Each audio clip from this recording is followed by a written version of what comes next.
could be alone between city lights. We don't have to hide. I wanna go, do you wanna follow? There's something in the air, I can't explain it, but it's there. Ain't nobody gonna find us in our secret love affair. I don't wanna have to hide no more, it shouldn't be unfair. I wanna go, and I wanna know, do you wanna follow? Baby, do you wanna follow? Come with me, do you wanna follow? Baby, can't you see that? I wanna go, and I wanna know, do you wanna follow? Baby, do you wanna follow? Come with me, do you wanna follow? Baby, can't you see that? I wanna go, and I wanna know, do you wanna follow? I can't understand why we can't hold hands, but they don't know what we have is real love. Aren't you sick and tired of having to hide? I know a place, do you wanna follow? There's something in the air, I can't explain it, but it's there. Ain't nobody gonna find us in our secret love affair. I don't wanna have to hide no more, it shouldn't be unfair. I wanna go, and I wanna know, do you wanna follow? Baby, do you wanna follow?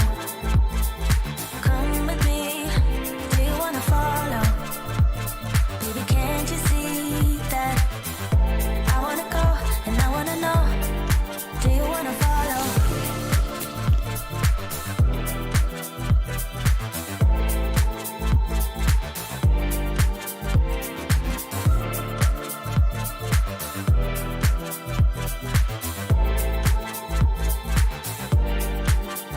Do you wanna follow? Baby, do you wanna follow? Come with me, do you wanna follow? Baby, can't you see that? I wanna go, and I wanna know, do you wanna follow?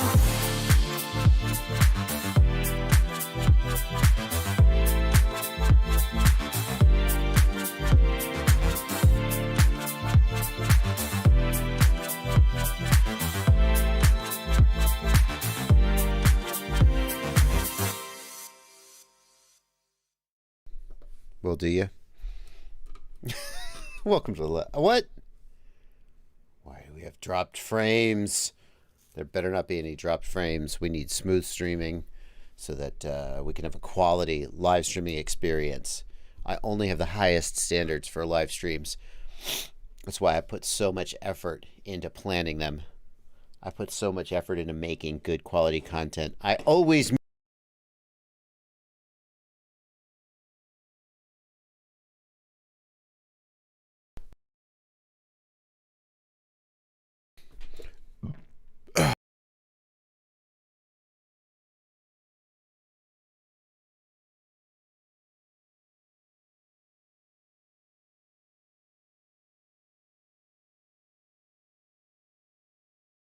Is it muted? I muted it as a joke because I was drinking. I muted it as a joke because I was drinking, and then I forgot to unmute it. High quality. That's what I'm talking about. High quality live streaming experience. Ain't nobody out there better than me at live streaming. No, I can't even keep a straight face. I can't keep. Let's face it. I do all right. I do all right. But there's way better. One key to a successful live stream, lighting. I got some light strip. Here's the thing that I'm just now noticing about my light strip. So I got a light strip for the bench back there, and in this, see, it looks pretty good, right? Like, I feel like it looks pretty good, sort of accentuating the back wall a little bit, providing an accent color. Oh yeah, no, Bot Grinder is way better live streaming experience. There's no doubt about that. I feel like that light on the back wall, it was working, but I just noticed in this scene, you can actually, Is it because it's the GoPro? Is it the exposure of the GoPro?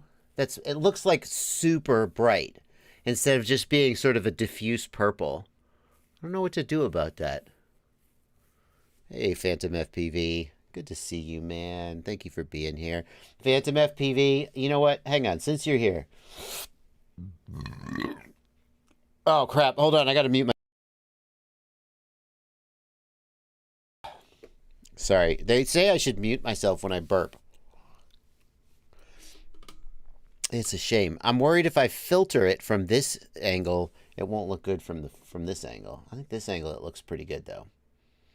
The more LEDs you have on camera, the better a live stream you're creating. Phantom FPV. Yeah, I may need to turn down the exposure on the GoPro, but then it'll make the whole rest of the room look worse. I don't know. I'll figure it out. I'll figure it out. I am psyched about it, though. I think it looks pretty good. Phantom oh shoot, I did it again. I burped on stream. I'm losing subs even as we speak. I'm just, the subs are they're leaving. They're leaving. Here's what I got to show you. Fail. Hold on. Here, all you guys can enjoy. You don't need to see my Facebook page. That's not the point. You guys can enjoy watching me. Here we go. Got to. What is this? What is this? That's right. Oh, here we go. That's what I wanted. I got a Kiss Ultra in my JB Ultimate Freestyle build. Did I dive the tree gap? Shut up. I did. I did dive the tree gap. It was an accidental tree gap, though. No, it was on purpose, but it was a spontaneous decision. Is it? Oh, flippin' heck. No. I swear I saved this. Oh my God. Here's that high quality live stream experience. I think it was 943. Now I'm rolling on everything.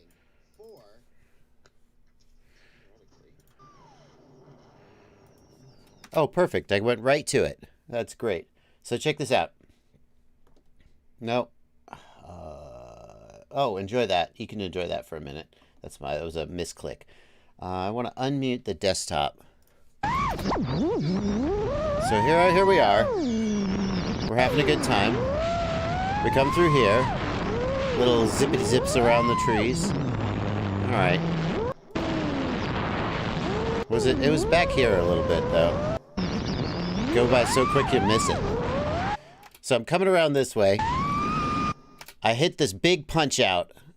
I'll tell you the truth. The truth is that I hit this big punch out because I was about to dive into the ground, and I feel like if in freestyle, if you make a correction, you should commit to it and make it look intentional. So I accidentally dipped the throttle too much. I'm about to hit the ground, and I have to correct by punching the throttle. And I'm like, okay, we'll just own it, right? And so I do this massive punch out to the sky. And when I come back around, I have no idea where I am. I come back around, I have no idea where I am, and I'm looking down, and what do I see, Phantom? What do I see? Do you see it, sir? Boom. Look at this gigantic hole. I come around and I'm like, there it is. It's calling to me. We used to bullseye womp rats back on. And I'm like, there's no, obviously I'm going to hit that, right? God called to me and said, you must hit this hole. And sure enough, boom, son, right through the middle. So I'd love to tell you that I set that up and I saw it coming. But the next best thing to planning is to opportunistically achieve when the moment presents itself. In fact, some would say that's better than planning. Anyway. It was all right. It was all right. How's that Kiss Ultra fly, though, boys? How's that Kiss Ultra fly? Flies okay. Flies all right. Oh! Didn't quite make it over there. Whee! This was like literally my second pack. So I'm just sort of feeling it out. I'm not even sure I had the rates set correctly. But so I don't want to play too much of this because I'm going to make the video comparing the KISS Ultra to the Fettech G4 and Betaflight 4.3. And in fact, what I'm going to do is I'm not going to tell you guys which is which. I'm just going to show you the footage and let you form an opinion. But in the meantime, oh yeah, I guess I had the rates set because the default KISS rates are so slow. I wouldn't have been able to do that. Little KISS Ultra goodness. I think it's flying pretty good, my friends. Pretty good. Anyway, just me sort of bullshitting around the normal nonsense that I do. So, what's the frame? It's the JB QAV-S. It's the QAV. It's the JB Perfect Freestyle build, except instead of the JBF7 flight controller, it's got a KISS Ultra on it. Because that's my goal. Hey, Flying Sandal is here. We're gonna moderate you, my friend. Because my goal with this is to fly a quadcopter that I know how it flies and how it feels, so I can tell if the differences between the flight controllers are the flight controllers. So thank you, Phantom. Phantom, I appreciate your kind words. I appreciate it. Phantom coming, but let's face it. Phantom FPV saying that's a badass dive gap. It is never gonna. I mean, I feel like you know, he's sincere, but if you guys haven't seen the dive gap Phantom FPVs have been working on, you'll understand when I say the words "nice dive gap" cannot be uttered by him without it being at least a little bit. I don't know, patronizing isn't the right word. It's polite. Because this is the dive gap that Phantom FPV is working on. Apologies if you guys have followed his channel and have seen this already, but it's worth a replay. This is the dive gap Phantom FPV has been working on. Okay. Hang on. Might not be possible. Yeah, it might not be possible for some people. Uh-huh. Hang on now. I think right about 2 minutes, maybe 2 minutes 30 is his first actual attempt. The most perfect dive. Uh-huh. Because you can't falter. Uh-huh. One way or the other in that dive. It's so tight. I think this is where he actually goes for it. I think, if I remember right. No? Is he going in? Where does he actually go in? First attempt, here we go. Shut up! All right, now his best effort is right here at the end. I'm going to spoil the video. You guys can go watch the whole thing over on his channel. All right, gotta go. Super sketch. I did get the dive. I lie to myself. Here we go. He's back. He wrecked his GoPro, so he's on DVR now. This is his best attempt. Oh my God! Come on. Come on. All right, gotta go. All right. Come on. Woo! That's crazy. That's crazy. All right, well, thank you. Welcome to Livestream, everybody. We're going to do some Q&A. As we do every Sunday, Q asks the questions, I give the answers, and we all have a good time for a couple hours. Here's what's going on. This is my main screen. Here's you guys in the chat. I'm reading your chat. If you guys want to make sure, I'm going to take questions from the chat. I always do, of course. If you want to make sure I get your question, hit the $ right down here in the lower left. That gives a super chat. It's an easy way to support the channel, and it means I will read your questions. I will be reading these super chats in just a little bit. And also on the right side, these beautiful people are my patrons over on my Discord server. If you want to get access to my Discord server, it is a patron-only benefit. It's one of the few things that I make you pay for. Oh, very nice. I have no idea where that came from. It's one of the few things I charge for. I give most everything else away for free. They're beautiful, wonderful, helpful people. I was like, oh, let's show a channel off. I almost clicked on moderator chat. Just like, oh, let's just show some messages from the troubleshooting channel. I probably shouldn't click on the moderator chat channel here on the live stream. Who knows who they're talking about? No, it's a bunch of wonderful people over there. Link in the video description if you want to join them. But let's go ahead and get some questions out of the way here on the live stream chat channel. And we will start today with the patrons. Where there were some questions in Discord from the patrons. What was the question here? What's your technique for keeping black box logs, DVR, and GoPro footage in order? Like, how do you open all those storage sources and know which file goes where? So there's a couple things I'll do, Aber. One of the things, so let's assume it's going to be a relatively complicated day of shooting with like GoPro, DVR, black box, maybe an A cam, like on a tripod that I'm talking to. The first thing that I'll do is I have an on-body recorder. It's a Tascam TD01. It is a little lavalier microphone. You'll see it sometimes on my neck strap. And I'll wear that, and it records. It's not like a wireless recorder back to your camera. It just records to a WAV file on the SD card. And it is super, super useful because you can record hours of audio to a WAV file, and it's barely anything compared to video. So at the beginning of the day, I will start rolling audio, and I will roll audio all the way through to the end of the day, and that provides a sort of a master timeline for the whole day of shooting, okay?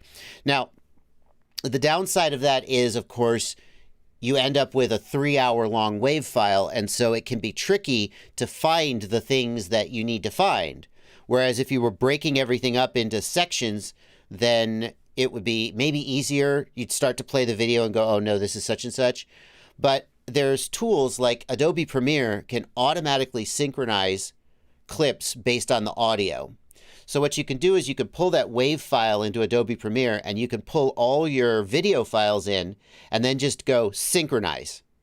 And then you come back 3 minutes later and they're all boop, boop, boop, boop, boop. They're all laid out there based on the audio. Now that doesn't work for DVR, which doesn't have any audio. Then for DVR and things that don't have audio, and to make it easier to synchronize stuff later, as you begin each clip, you'll do a sync clap. And in the movies, they'll have like a clapboard, but you typically don't have that. Us YouTubers and content creators, what we'll do is we'll just go 1, right? And so you've got the video of you holding up one finger, and then you've got the audio of you saying 1, and then you've got the clap, which makes a big spike in the audio. So if you're looking at the audio waveform, you can look for those spikes. It's not always, because there can be, if you're just handling the microphone and banging it around a little bit, it can make spikes, right? But you can look for those spikes in the waveform, and that tells you that there's probably a clap there. And so then the other thing you know is that everything's in order. So you finish the day, like if we look here, now this is not a particularly complicated day of shooting, right? But this is my Kiss, what the frick? Oh yeah. So this is my Kiss Ultra day of shooting, and and now oftentimes what I'll do is I'll make 3 folders, GoPro, DJI, DVR, Tascam. Okay, in this case, I was lazy and I just threw everything in the same folder because it's pretty easy to tell that this is your Tascam audio, here's your DJI goggle, and here's your GoPro. But on a more complicated shoot, or if I was sending this to my editor, I would make a separate folder for each camera. And then as you offload, so you get back to your room, the Airbnb, or you get back to your house after the day of shooting, you put that stuff down, and you don't take the SD cards out, and you don't do anything else with it until you offload the footage. Because the worst thing you can do is you can go back out the next day and shoot more footage, and now you've mixed up your days of shooting, right? So I know that this WAV file goes with this DVR video, goes with these GoPro files. These are all from one session of shooting, okay? And they go together. And then when I go back and I do another one, I might do O2 Kiss Ultra Day 2, okay? O3 FetTech G4. Okay, whatever. I don't know. Or maybe I do FetTech G4 and Betaflight 4.3 on the same day. But whatever I do, I take one batch of files that all go together and I put them in the same folder. And then to sync them up, you can we'll just open the file, right? And as close, there we go. See, as close to the beginning of the file as you can, you're going to give the count and give the clap. So like if I've found files 1 and 2 and I'm looking for file 3, well in this, you know, I'm going to okay, that was 3. Okay, now let's see this next one. Is this a throwaway? Is this a throwaway? Am I recording? Okay, this is 4. Clap. So I can just sync those all up. Okay?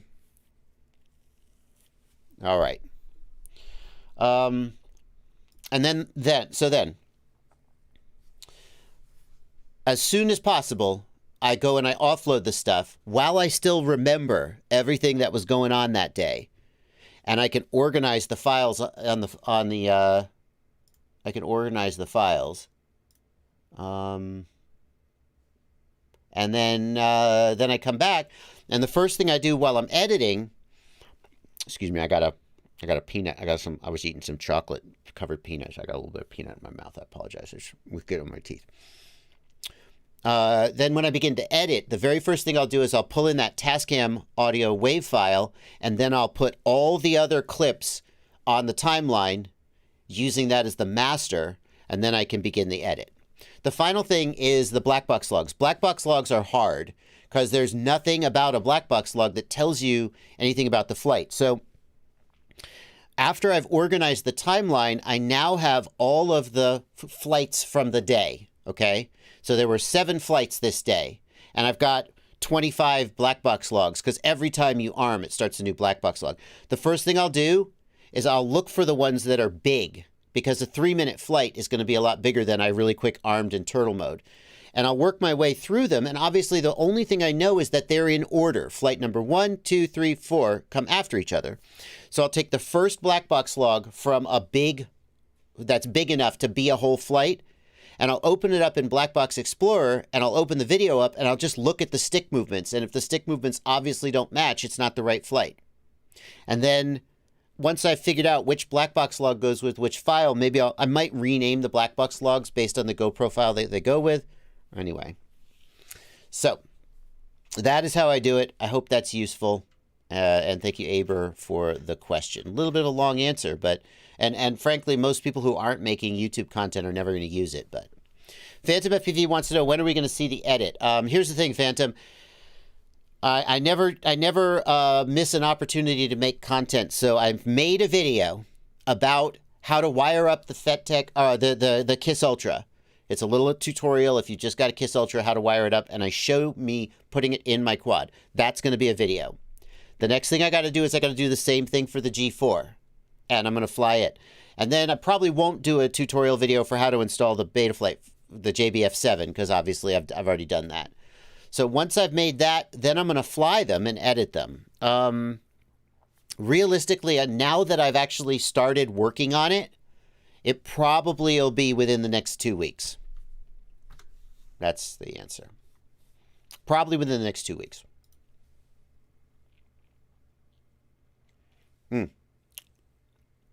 really have some fucking peanut in my tooth. I apologize. And what I'm going to do is, I swear to God, I'm going to do this. You guys, I am going to come up with a set of maneuvers, like a big power loop over the trees followed by a sharp stop. I'm going to come up with a set of maneuvers, and I'm going to do the same maneuvers with all 3 of the flight controllers, and then I'm going to cut it up and I'm going to show it to you guys, and I'm not going to tell you which flight controller it is. And then you're going to have to decide. Yeah. Bobby Bag says, I can't wait till the Kiss Ultra is readily available. Here's an interesting thing, guys. I asked Alex, I said, Alex, is there a particular holdup that's slowing down the production of the Kiss Ultra? You know, I basically said, is there something I can do that will help it get made faster? And I don't want to go into the details of the conversation because I don't want to violate what was a private conversation. But the outcome of the conversation is that Alex is more interested in like making a great product and is not super interested in changing the way that he's making the product just to get more sales. He's not super concerned about sales. And at least that's the impression that I got from him. And one way to take that is that he's not going to let the desire to like just make money cause him to lower his standards. That's a way to put that.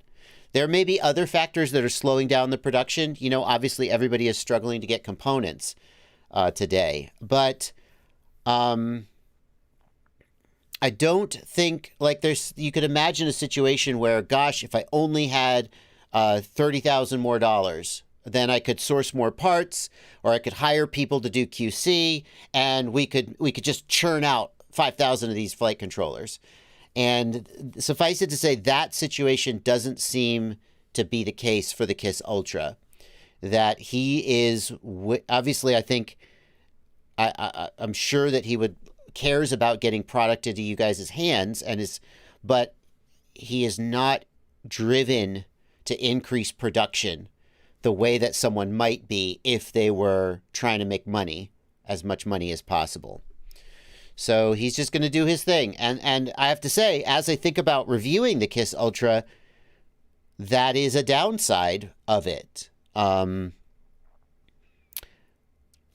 there is an upside to a company wanting to make money and not treating... I think that he views the Kiss Ultra as a labor of love and not as a business project. And that's great. That's great. But when someone views something as a labor of love, they have different priorities than someone who views it as a business project. And someone who views it as a business project, if there is massive untapped demand, they are going to be extremely motivated to find ways to meet that demand. And that doesn't seem to be the case for Alex and the Kiss Ultra. Guy Burdick says maybe don't review something that's months delayed. I mean, I'm gonna review it. It's fire content. It's fire content. Everybody wants to know. I want to know. And I think you just have to say, look, Kiss Ultra, here it is. Good luck getting one. FetTech G4, maybe it's, I mean, I haven't looked recently. I have the impression that FetTech is manufacturing a little bit more. That's one of the reasons they went with the G4 chip, you know? So we'll see. Yeah, Joseph Dahari says, Fedorov literally said, I do this as a hobby. I have a full-time job. That's cool. But people who want to buy your product have to take that into account when they think about whether they're going to buy your product. I think it's, if you're thinking, am I going to go and am I going to put the Kiss Ultra in all my quads? Right? Like Alex Vanover has said, Kiss Ultra flies so good. I love it. Well, if you're Alex Vanover, you probably can find ways to get them. But if you're an average person, like Phantom FPV sent me his only quad with the Kiss Ultra in it. As far as I know, it's his only one. And he was like, you know, it's my baby. I love it. and if he breaks it, I can't believe he's sending that, if that was that quad, I can't believe he's sending that quad down that chimney. Because if he breaks it, he's done. He can't get a spare. And that, you got to take that into account. Crunk says, I think it's more about demand than manufacturing.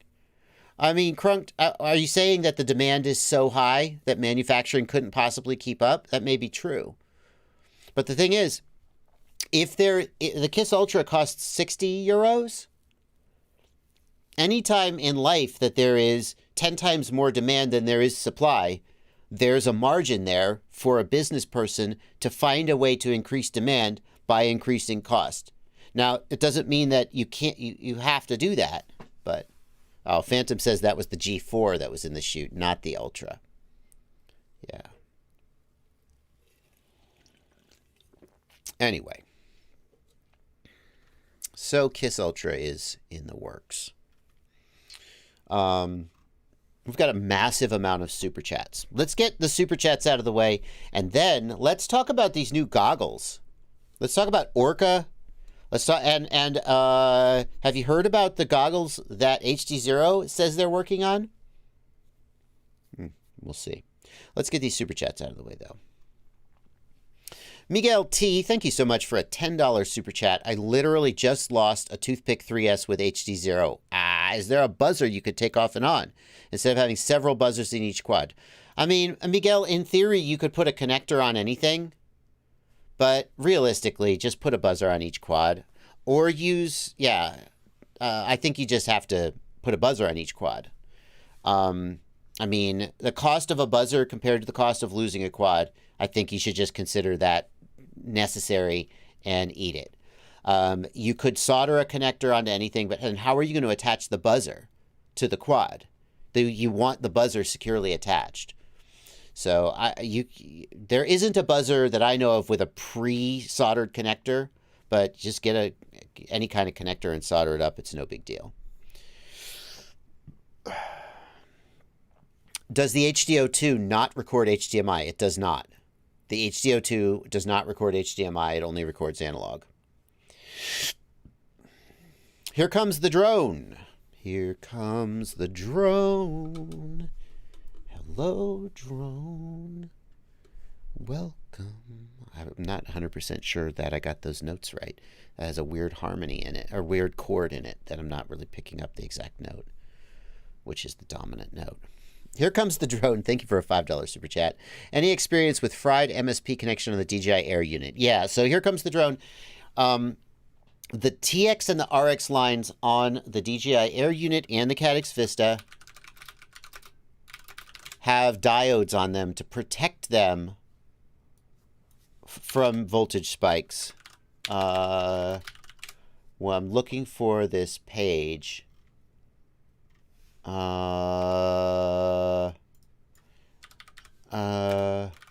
I'm trying to find, there's a page, common issues. Oscar Leung has a great reference for what to do about it. Vista OSD stops working. So inside, this is the Cadx Vista. There are similar diodes on the Air unit, although I'm not sure where there's a picture of them.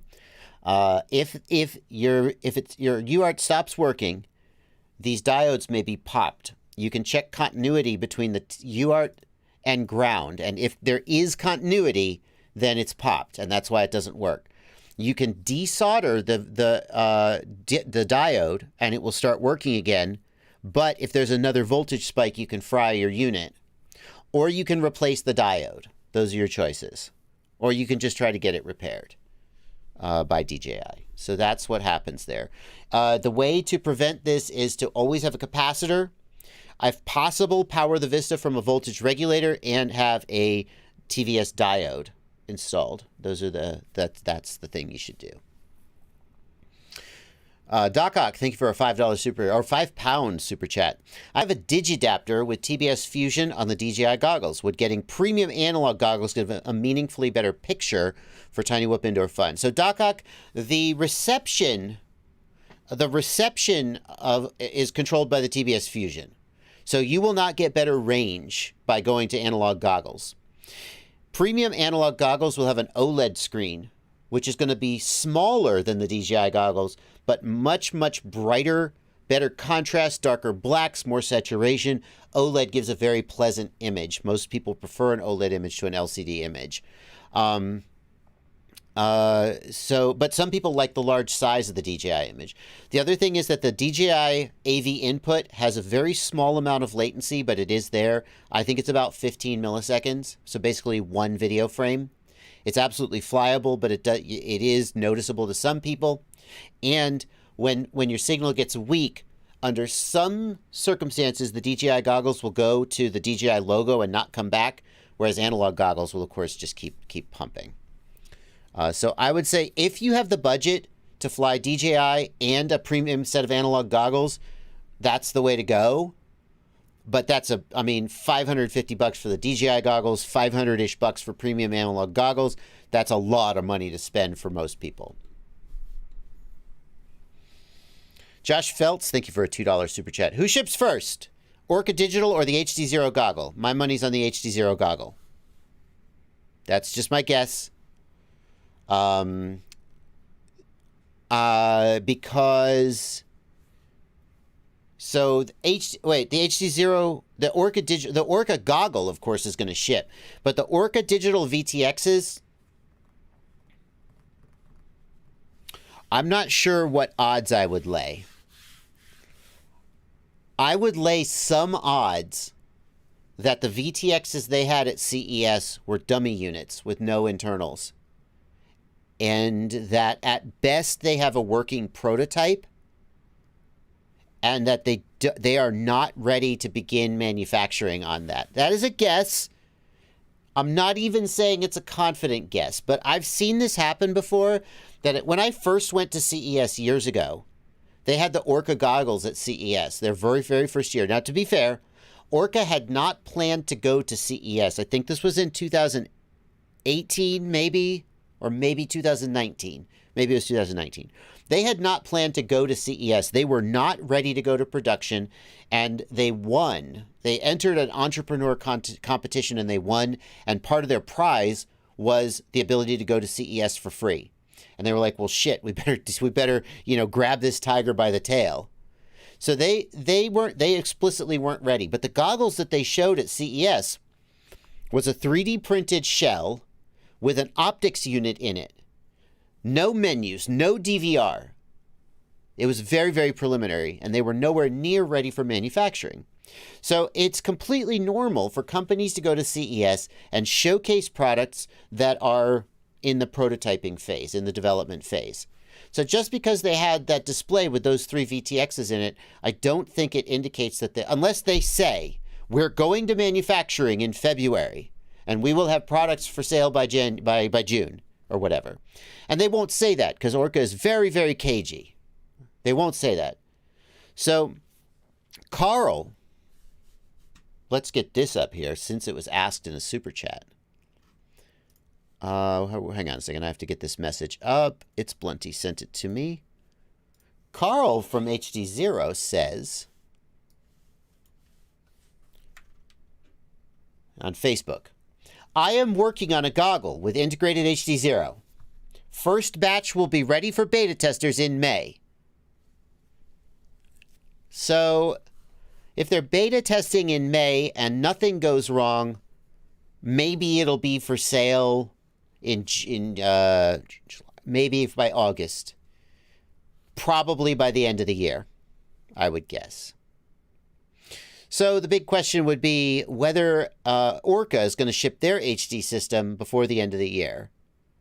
I think I feel like this is close to a 50-50 toss-up, to be honest with you, because Carl certainly doesn't have a ton of experience designing a goggle. I assume he's working with a partner to help him design the goggle.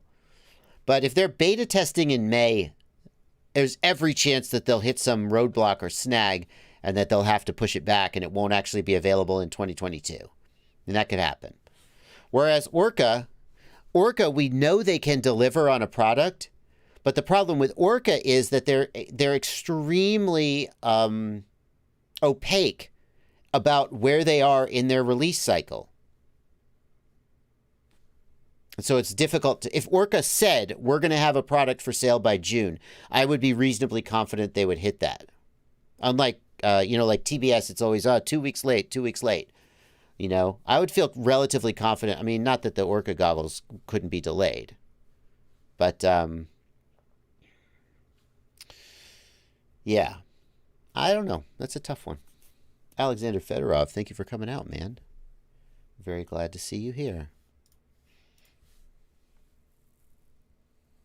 Mr. Huggy says that Orca says the system is in-house and they are making it. Maybe.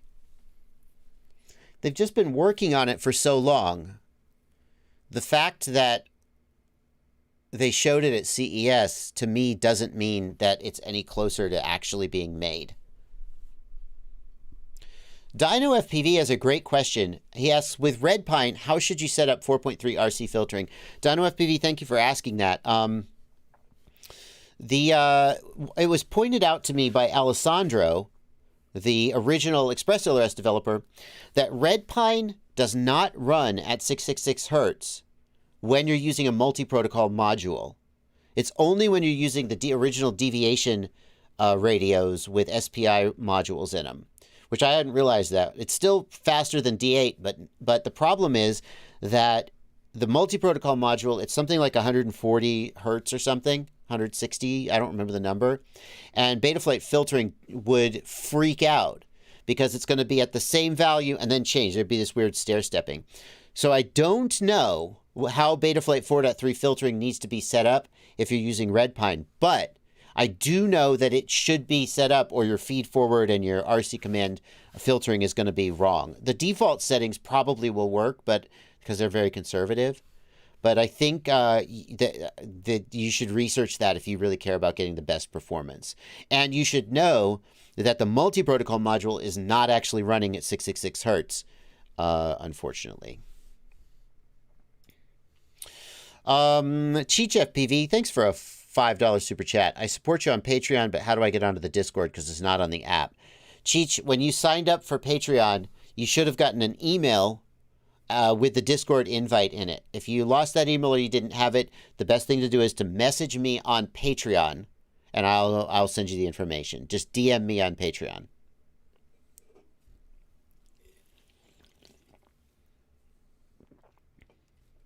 Mr. Huggy says HD0 is making these goggles in-house. I mean, Mr. Huggy, I don't know the details. If literally HD0 is making these goggles in-house, then I'm disappointed and worried. Because, like, think about the ergonomics of a goggle. Think about how many goggles have been made that were killed by the fact that the shape of the face was not right. Okay? Little things about goggle ergonomics are very difficult to get right. And you have to strike this weird middle ground between making it fit as many people's faces as well as possible. And I don't have a lot of confidence that Carl Zhao will get that right the first time out the gate. And that's not a criticism of Carl. That's just a very difficult thing to do well. And if they said, well, we're working with a manufacturer of VR headsets, or we're working with SkyZone, I'd be like, phew, okay, they know how to do this. But if literally HD0 is going it alone to make this goggle, then I am worried that there are things that they're going to mess up that will hurt the success of the goggle. Crunked, thank you for a $2 super chat. Ultra Gang. Crunked and Alexander are saying that there's going to be a big batch of Kiss Ultras coming in very soon. That's nice. Does Carl have friends at Fat Shark? I don't think so. I feel like HD0 and Fat Shark had a little bit of a falling out. But we'll see. I mean, maybe. Fat Shark did say that they wanted to work on goggles. I would be thrilled if Fat Shark... So Fat Shark was... They released...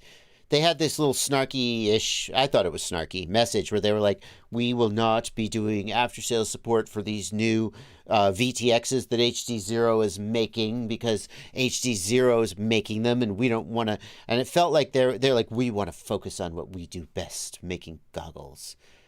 I mean, it felt like they had a little bit of a falling out. So then Carl says, I am working on a goggle with integrated HD0. He didn't say we are working on it. He didn't say Fat Shark is working on it. And Fat Shark hasn't said a word. So my guess, and Fat Shark already has the Scout HD. So would this goggle, would Fat Shark release a new goggle that's, I mean, the Scout HD was supposed to be a beta goggle. I don't know. If Carl and Fat Shark are working on this goggle together, that would be amazing. That's great. That's perfect. I felt like they had a little bit of a falling out, and my first thought was not that they were working on it together. Justin Rice, thank you for a $5 super chat. I was looking for some clarification on posting videos to YouTube without a 107. Justin Rice, I can answer this question for you 100% definitively. The FAA has said... They answered this. Unfortunately, I can't give you a link to a reference, so you'll have to take my word for it. The FAA has said that posting videos to YouTube is not a 107. It's not, you don't need a 107. If your channel is monetized, then you need a 107. But the question that people ask is, because YouTube is a business and YouTube will use my video to further their business, do I need a 107 to upload to YouTube even if my channel is not monetized? And the answer is no, you do not. And the FAA actually has made a public statement at some point to this effect. So this is as definitive as it can be.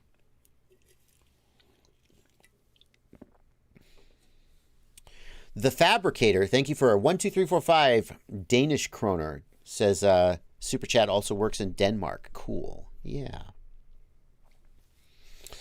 Override says YouTube is violating 107, not me. No, because YouTube is not. The issue is, as I see it, the issue that the FAA cares about is what is the intention of the pilot in command at the time of the flight. So when you flew the video, if you intended to, let's say that you are a YouTube employee and you are taking a video that you know will be used in the YouTube 2022 Rewind. And you take that video and you upload it to your personal YouTube channel, which is not monetized, and then YouTube puts it in the Rewind. What was your intention at the time of the flight? It could be argued that at the time of the flight, you intended to further a business interest. That's the key phrase. And perhaps the FAA would go, hey, you should have had a 107. But for a typical person who is just flying for themselves, their YouTube channel is not monetized, they don't start flying and go, I intend to further the business interests of YouTube. They just are using YouTube as a service, and YouTube is sort of incidentally using their footage to further its own business interests. That's the takeaway. That's the interpretation, I think.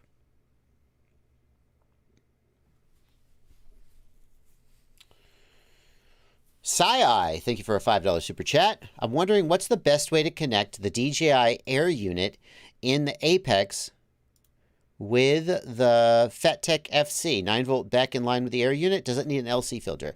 Sai, you don't need an LC filter. A good sized capacitor and a TVS diode, also known as a FetTech spike absorber, that'll filter sufficiently. If you're going to be running 6S, then the Air unit needs a regulated voltage. A 9-volt, 1.5 amp or 2 amp regulator would be fine. That's what I would do. North 49RC asks, is FPV flights posted on a monetized YouTube channel the only source of YouTube footage that needs to be certified like a Part 107? It's an interesting question. I'm not sure I'm following it, though.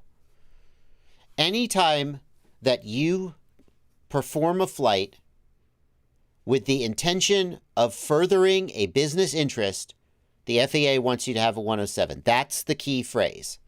And anybody who thinks that they're going to anybody who thinks they're going to find a loophole in that, probably you're wrong, because the FAA doesn't care about the technical specifics. Like, well, here's what I'm going to do. I'm going to create a recreational flight through the auto dealership. And then after it's done, I'm going to sell it to them. No, the FAA is not. They know what your intent was, or they will infer what your intent might have been. And they will be like, F you, you can't do that. So just ask yourself, the intention of the flight, is it in furtherance of a business interest? Doesn't matter if you got paid. If you're, the example I like to use is if your brother is a real estate agent and he says, hey man, can you come do a fly through of this house for me? You know, and you just do it for him as a favor. He doesn't pay you any money. He doesn't even buy you lunch, that son of a bitch. Why do you hang out with him anyway? It was intended to be in furtherance of his business interest. You need a 107, according to the FAA.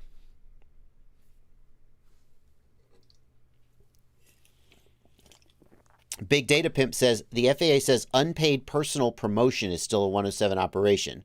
That means home movies and anything else like that counts as a 107. If you are a business, to Big Data Pimp, if you have a source for that, then please share it. I would argue that if you are a recreational flyer, so like if you're somebody, it's hard to know where a business begins and ends. I mean, obviously I'm a business. I have a monetized YouTube channel. I'm incorporated as an LLC. Clearly I'm a business. Let's say you've got somebody like I'll pick on Slat FPV. He was in the chat earlier. Maybe he's still here. Slat FPV, he's a 100% recreational pilot. His YouTube channel starts getting popular, but he's never monetized his YouTube channel, and nobody has ever paid him to fly. Well, you could probably argue he's still recreational, and all the stuff he's posting is recreational. I don't think the FAA would want him to have a 107. Now, let's say Slat FPV starts getting sponsorships, right? Now he's getting paid. Maybe he's got some affiliates. Maybe he's got some sponsored videos on YouTube. Now I feel like the safest thing would be for somebody like him to have a 107 and treat all of his flights as commercial. But obviously it'll be up to the FAA at the end of the day.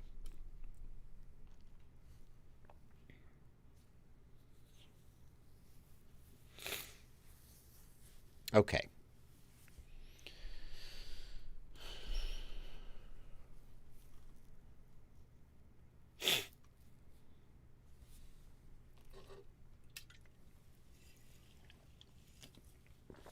Now we're pretty much caught up on those super chats. Let's get some more chats from the regular YouTubes. And I will get back to the super chats. Hey, One, I see your super chat just came in, but I'm going to take a break from the super chats for a minute and take some regular comments. So, what do you guys think of the Orca FPV goggles? What is it, the FPV2? What are they calling it? What are they calling them?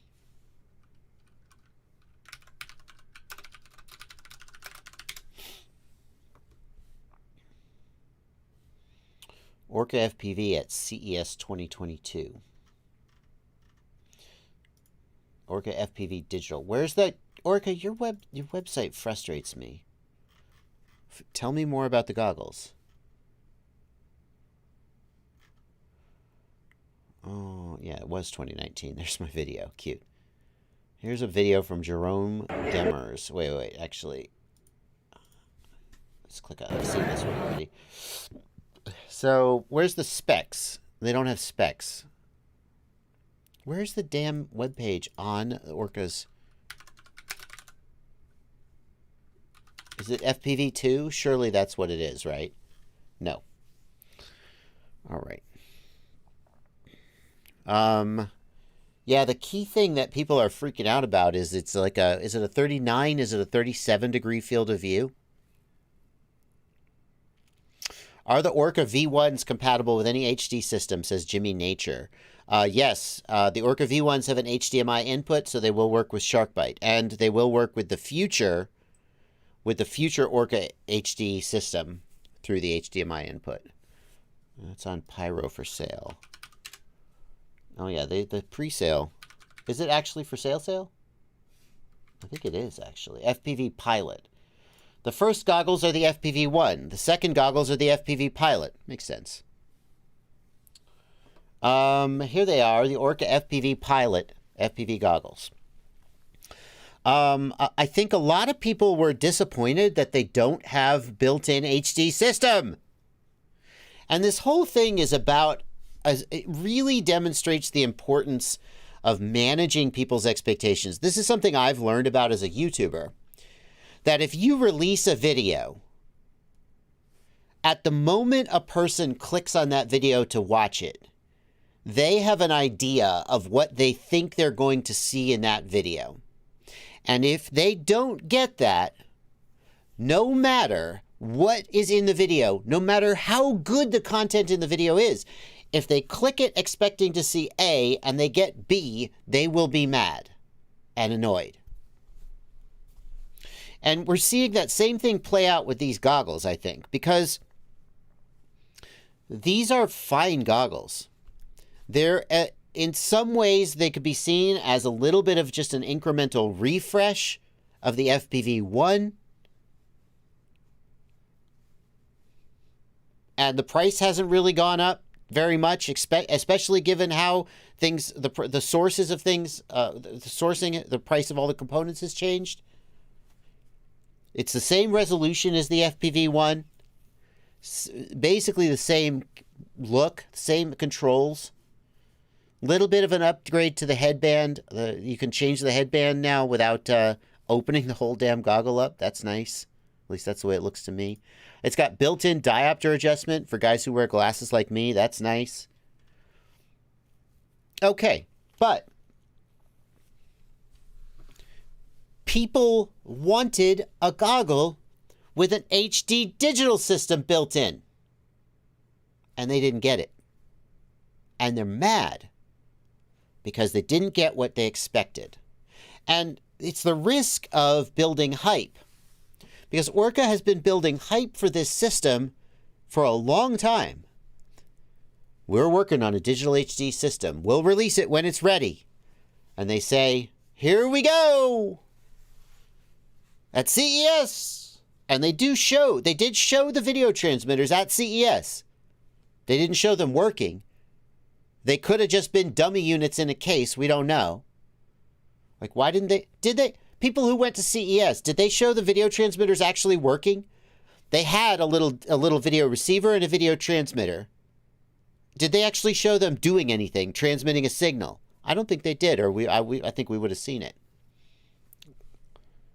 So, frankly, if I'm right, that they didn't demo a working video transmitter and receiver, a wireless video link, if I'm right about that, then it suggests to me that they absolutely were non-working dummy units. Because if you had a working prototype, why wouldn't you demo it at CES and have the biggest, wouldn't that have been the biggest splash? You would have gotten 20,000, 50,000 views easily. So if they didn't demo it at CES, then they didn't have a working unit there. And that means that they're much further from production than we would hope. Let's just put it that way. So they showed the goggles. They didn't show the VTX and the VRX working. And the goggles, people are like, listen, guys, digital is here. Digital's here. DJI, HD0. DJI came out in 2019. HD0 came out in 2019, got really big in 2020. You can't release a $570 analog goggle. That's what they're saying.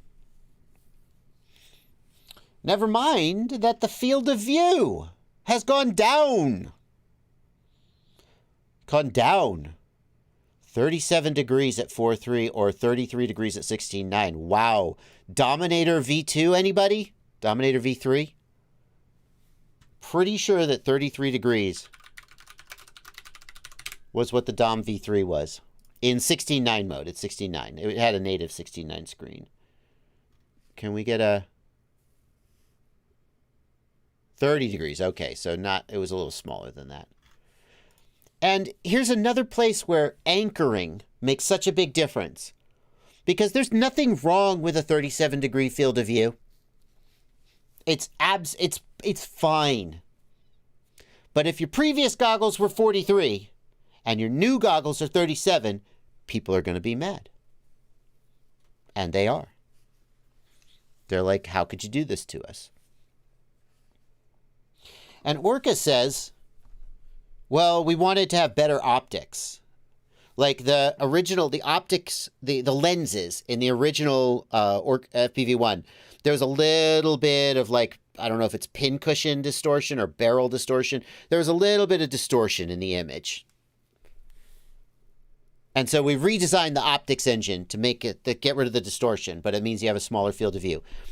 Here's the thing though. The original FPV1 had a corner fix mode. I don't remember what they called it, where they digitally just basically chopped the corners in a little bit to make the edges look square. And they had a racing mode where they digitally shrunk the image slightly and made it square. So it feels like the reason for the smaller field of view is not just that they were it feels like they made that decision for a different reason, because they had solutions to those problems that were working. And the difference is that with the Orca FPV1, if you wanted that 43-degree field of view and you were okay with a little bit of warped edges, you got a great big field of view. But with the new one, you have no choice. And that's a weird decision. So I think it's a tough sell here. I think it's a tough sell. Anyway. It's a tough sell. It's a tough sell.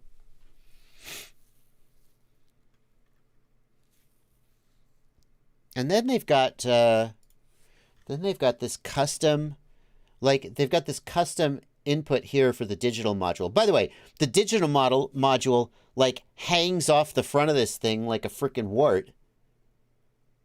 And this is the one, they could have really just crushed HD0 by having built in. And, instead of people having an HD0 receiver hanging off the front of the goggles looking like shit. Orca, you're all about design. We're a design company. You're all about the design. How could you make a goggle with a big, ugly, bulky hanging off the front? And somewhere out there, an Orca person is going, well, you see, here are the reasons we did it. I know why you did it. I think you're going to pay the price for that trade-off. You're going to pay for that. It's like when a YouTuber makes a video and they say, and I could have got this footage for you, or I could have done this, but I didn't. It's like, well, congratulations. You knew what you should have done. You didn't do it. And now you're going to pay the price. Your viewers are going to punish you for that. And I think that Orca has set the bar for themselves. That's the thing. If Sky Zone, I don't know. I shouldn't pick on Sky Zone. I don't know who to pick on. If Eoshin said, "Hey guys, we got a digital goggle for you, but it's an external module," everybody would be like, "Yeah, okay, Eoshin, great. The fact that you're here at all is a real accomplishment. Way to go, Eoshin. You get the participation prize." But when Orca says, "We are releasing a digital goggle," everybody's like, "Well, you've set the bar for yourself so high that then when you fail to achieve, you've established yourself as a premium brand. Now you have to live up with that or your customers will forever be disappointed." Anyway. Enough about that. Thank you, Rubetopia, for a $20 super chat. Thank you for all you do. Your videos have helped me in this hobby immensely. Thank you so much for the super chat. ETFPV, thanks for a $5 super chat. Until Orca is all in one, I'll wait. I just want digital. I'm sure a lot of others have the same opinion. DJI till then. What? Yeah. Hey one, thank you for a €5 super chat. I have issues with my analog video. It's really shaky, but the quad isn't vibrating. I can tell by the GoPro footage. Replace your camera. If your camera has a loose sensor or a loose lens element inside it, you can get shaky video in the analog camera. Just replace the camera. That's what I would say. Okay. There's some questions going on in the chat about why is 4.3 better for racing? Don't you want a wider field of view? First of all, we need to separate the question of field of view from the question of aspect ratio. Okay? Think about it. If I have a 16:9 frame and I have an ultra wide angle lens, I get a very wide field of view. Now, a 16:9 frame is always going to have a wider horizontal field of view than vertical. But if you say, I want a 75-degree vertical field of view, you can achieve that with either a 16:9 or a 4.3 aspect ratio just by selecting a wider angle lens, okay? So however much field of view you think you need, You can get it with any aspect ratio. The question is, what are you actually going to get? And what you find, I think, is that most of the time, if the camera has a 4.3 sensor, then you will end up with more vertical field of view. But that's not always true, especially because 4.3 sensors are getting harder and harder to get. More and more cameras today are coming with a 16:9 sensor native. And that means that when you switch those cameras to 4.3, what often happens is it just chops off the sides and your vertical field of view stays the same. At that point, you might as well have a 16:9 screen in the goggles. Although you could also argue that a 4.3 screen in the goggles is giving you a taller image in the goggles. I feel like I want a taller image than a wider image for flying, because when I pitch forward, I need to sort of look up, don't I? So I feel like I want a taller image, and a 4.3 does that.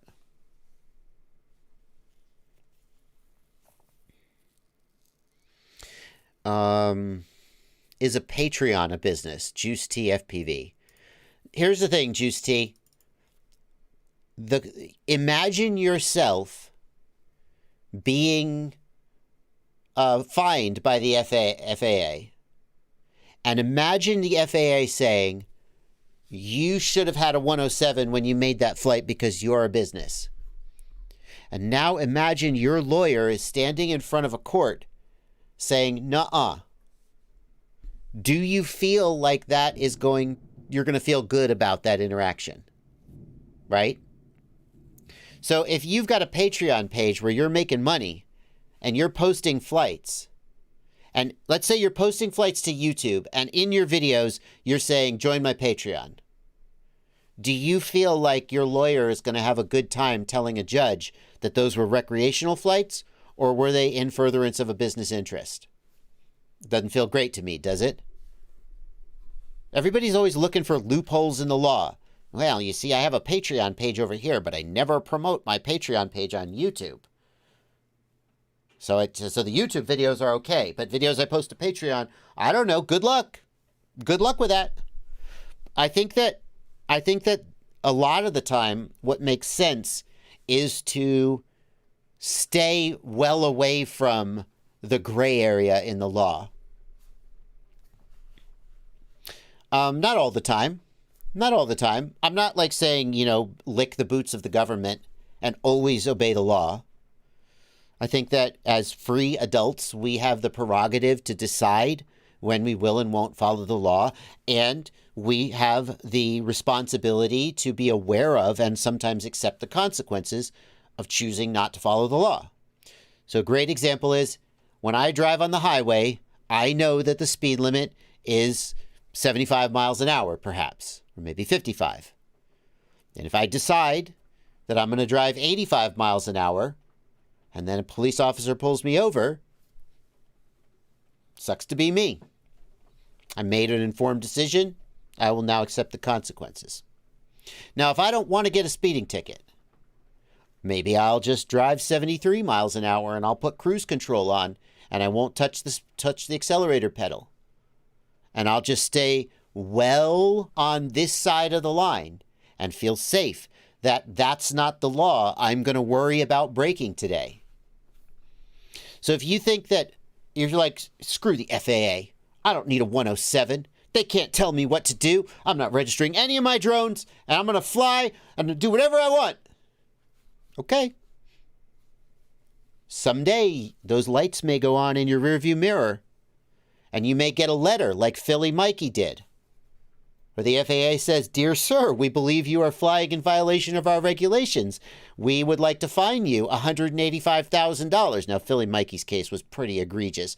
Most people will start with a $5,000 to $15,000 fine. Oh, that's so much better, isn't it? So you just got to say, hey, am I okay with that? Am I okay with the possibility that someday I open up my mailbox and there's a letter from the FAA in there? And if you go, yeah, I'll take my chances, more power to you. You're a free adult choosing to navigate the responsibilities of being a free adult in a world where we have a government and laws and a society and law enforcement, and we all have to navigate that. But personally, I just went and got a 107. I was like, you know what? I'm not going to tell you when I got my 107. But I quit my day job and went full-time in January 2018.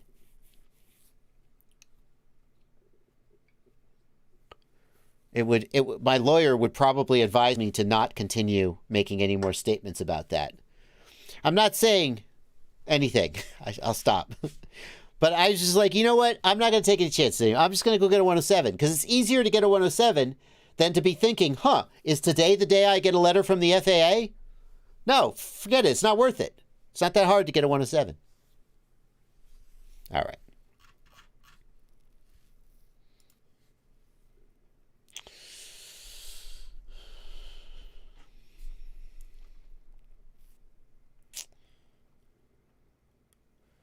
Boys FPV says, I think the FAA has better things to do than go after YouTubers like BotGrinder. Here's the thing, Boys FPV. That's true right up until it's not. And I'm going to pick on Philly Mikey again. I think I'm saying his name right. I hope that I am. Philly Mikey is a guy, he probably still does, makes content for YouTube. And he did these videos where he would fly his DJI drone around the skies of, I assume, Philadelphia.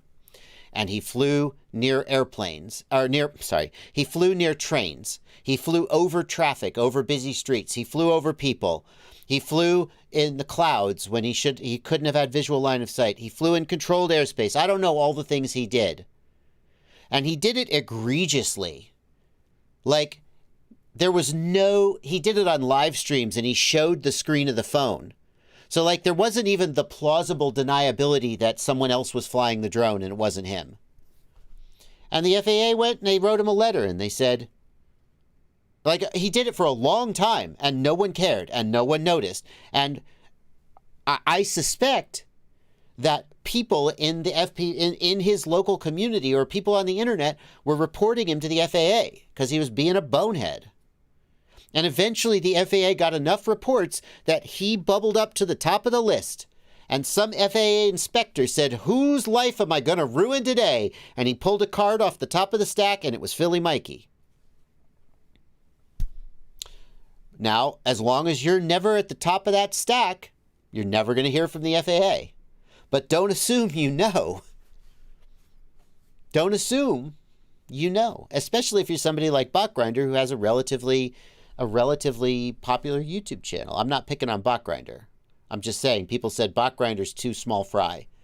If all it's going to take is, like, think about Paul Nurkola's Flight of the Year. Something about that video caused it to go viral, and it got millions of views. And some percentage of the millions of people who saw that called the FAA and went, this guy's being irresponsible. And the FAA came out and fined him. You just never know when you're going to make it to the top of that list. And then when you do, you're boned. What was the punishment for Philly Mikey? Well, currently, he has $185,000-ish fines levied against him by the FAA. I'm not exaggerating that number. Now, to be fair, my understanding of the story is that he had been receiving letters, and I've heard about this from other people who are local to him and were following the story as it developed. Right now, I think that he is working very hard to control the narrative around the story and to tell the story the way he wants it to be heard. But other people have said, look, we saw this coming. And so I don't know this for a fact, but this is what people have said, and I'll repeat it with a grain of salt. You should take it that way. They said that he was getting letters from the FAA for a long time and blowing them off. So when the FAA sends you that first letter and they say, dear sir, we believe that you are violating these regulations. Please tell us more about whether you're violating these regulations. That is the time to immediately, because it's going to get so much worse if you ignore them. So my understanding is he repeatedly ignored their letters. He continued to violate the rules after they had told him that he was in violation. And eventually he just stacked up so many. They just got so annoyed with him that they were like, fine. And they went through his YouTube history, and every single violation they could find, they slapped him. And so each violation is a small number, but together he's got, like, 30 or 40 violations or whatever. I don't know the number. And it adds up to $180,000. And he is boned. He is absolutely boned. He's boned.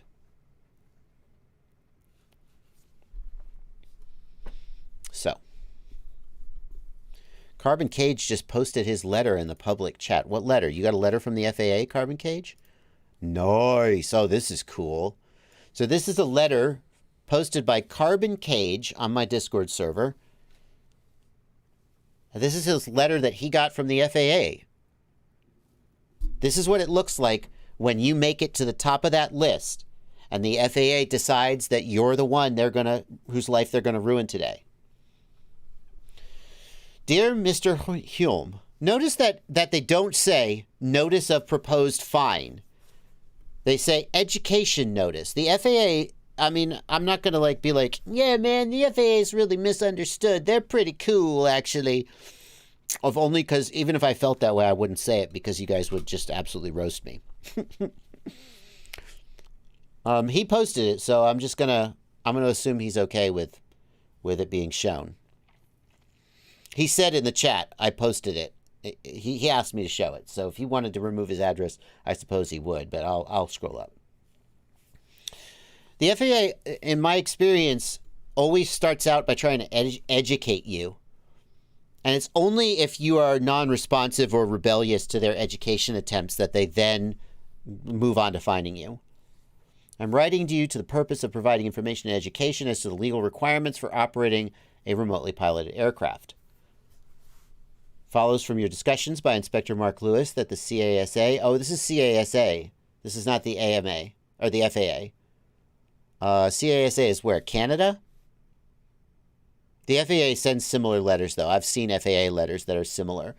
They start by saying, hey, did you know you're not supposed to be doing this? We just wanted to let you know. And if you go, yeah, shit, I'm really sorry. And I've heard of cases where they asked the YouTuber to make a video saying, hey, I wasn't supposed to be doing this, and to help them with their education. And then they just let it slide. CASA. Oh, it's Australia. My bad. Thank you, guys. CSA was informed of FBA operations occurring in the vicinity of Perth. These are videos you posted. We just wanted you to know about your obligations and these regulations. So there you go. And at this point in general, at this point, by the way, you should get a lawyer, for the record. If you get a letter like this, get a lawyer right now. If you can possibly afford it, you need a lawyer. But I've heard of multiple stories of the FAA says, will you get on the phone with us and talk to us? And the person says, okay. They should get a lawyer, but they don't, so fine.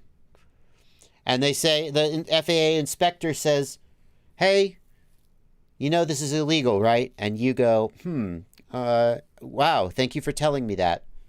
And they go, please don't do it again. And you go, no, I definitely won't do it again. And then sometimes they go, if you're like a YouTuber, they say, hey, you want to make a video about this and just let people know that this is illegal and you shouldn't do it? And you go, oh, yeah, that'd be a great idea. I'd love to help you educate the public. And then that's it. That's the end of it, typically. Sometimes they go, hey, we got this video of you diving a building. Can you tell us about your safety protocols? Stingy talks about this story. And you say, yeah, well, it was Thanksgiving Day, so the building was closed. We had spotters watching all the corners. We were within 400 feet of the building, so we were not in controlled airspace. And I've got a 107. And they go, yeah, cool. Thank you. And then they just leave. They did their diligence.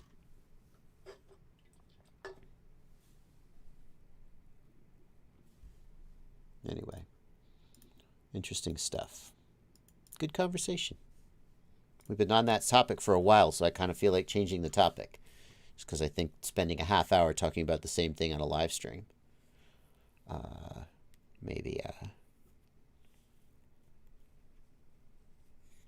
maybe isn't the best way to run a live stream, but I really like the topic. I hope you guys are into it as well.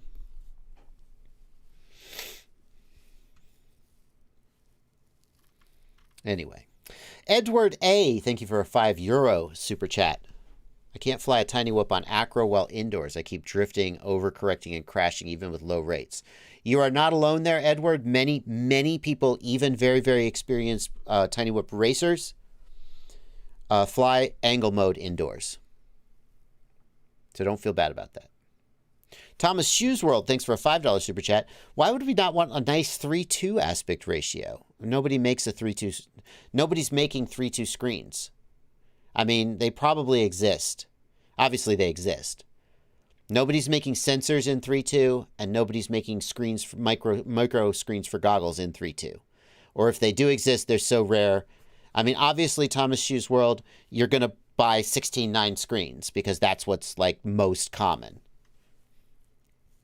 I mean, maybe 3:2 would be ideal, but if you can't get it, if it's too rare and too expensive, you're not gonna use it.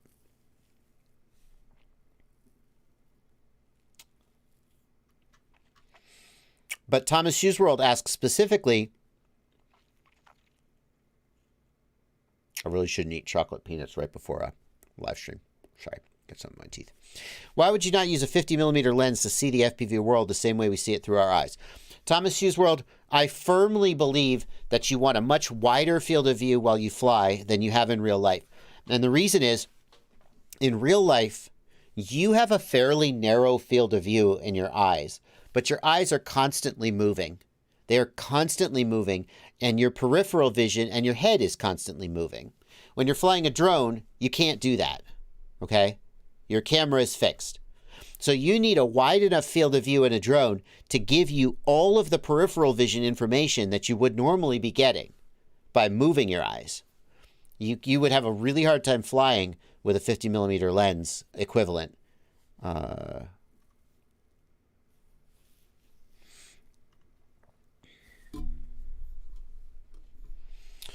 Orbital Period in the Discord wants to know what 5-inch freestyle frame to get. The AOS 5, the AOS 5.5, or an Impulse RC Apex. What's the advantage of all of them, and especially of a 5.5-inch quad? Well, let's start that question by talking about the AOS 5.5 and what's the advantage of a 5.5-inch quad. Because if you're going to run 5-inch props, why would you want a 5.5-inch frame? And it used to be that people would buy a 6-inch frame and put 5-inch props on it. I actually tried this once, and obviously I didn't switch to it full time, but I thought it was really interesting. A 6-inch prop is going to be less responsive, and a 6-inch frame, because the mass is more spread out, is going to be sort of more stable than a 5-inch. But a 5-inch prop on a 6-inch frame had this really interesting combination. The props were responsive, but the frame was a little more stable. And it sort of split the difference in a really weird and interesting way. So obviously a 5.5-inch frame is going to be heavier, and it's not going to be quite as nimble for like snap rolls. But the other advantage of a 5.5-inch frame is that it's going to be possible for you to run like 5.25-inch props, and you're going to have plenty of room. A lot of times props are 5.1 or even 5.2 inch in size these days. You can get 5.5-inch props, which again, if you've never tried a 5.5-inch prop and you have a 5.5-inch frame, buy a set of 5.5-inch props and try them out. Again, I tried this a while back, and like I said, I haven't switched to it, but it was a very interesting experience, and I think it's worth doing. So you would buy a 5.5-inch frame if you wanted just a little more stability out of your 5-inch props, and you weren't planning on doing super like flippy floppy stuff. Or if you knew you wanted to run slightly larger props like 5.1 or 5.2 inch. And it gives a little bit more room to like not chop your battery strap, which, I mean, that's nice. The 5-inch is going to be lighter weight by a small amount because it's just smaller. And the weight is going to be more centralized. It's going to be a little bit more nimble. So that's how you might think about making that decision. I think the AOS 5-inch frame really stands out. Obviously, Chris Rosser has designed it for like really great resonance characteristics. That's as it may be. I think one of the things that stands out about it is that it's got a 30mm mount, both in the front and the back. I wish it were easier to get a clear picture of the frame, Chris, instead of all this scrolling nonsense, Chris. I want to see these beautiful renders. Oh, yeah, no, see, I still can't see the render. I want to see the beautiful renders, Chris. Can you put up a media page? Chris Rosser, put up a media page so we can see the damn renders. Okay, I'll stop whining. No, I can't open, right-click, open. I can't do it because your fancy website theme is preventing me. You can get a 30mm mount in the front and the back. That's going to, like, if you're trying to mount an HD0 video transmitter, that might be a lifesaver for you. Yeah. I feel like many people are going to feel that this is not the most aesthetic of frames, which some people will not care about at all, and others will care about a lot. The Apex is a great balance between a very, very good-looking frame and a frame that's very well designed.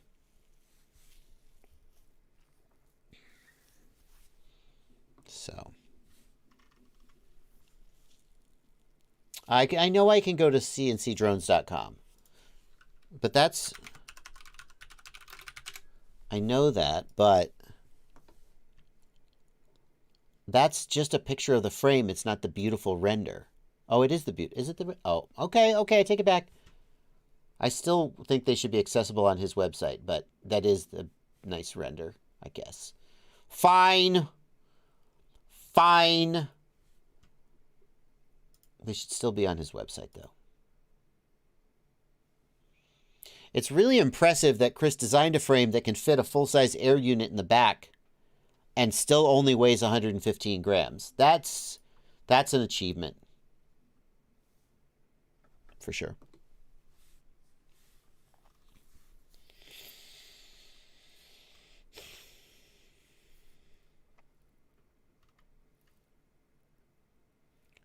JB keeps scrolling by the picture that shows... It doesn't, though. It's all got shit on top of it. All right. What's your recommended battery for the Radiomaster TX16S Max? Good question.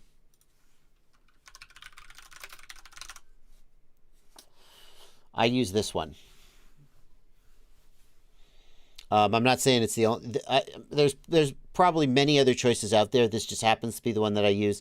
It fills the entire battery bay with almost no space to spare, which is what you want from a battery. It gets as much battery in there as you can possibly get. So that's the one I use.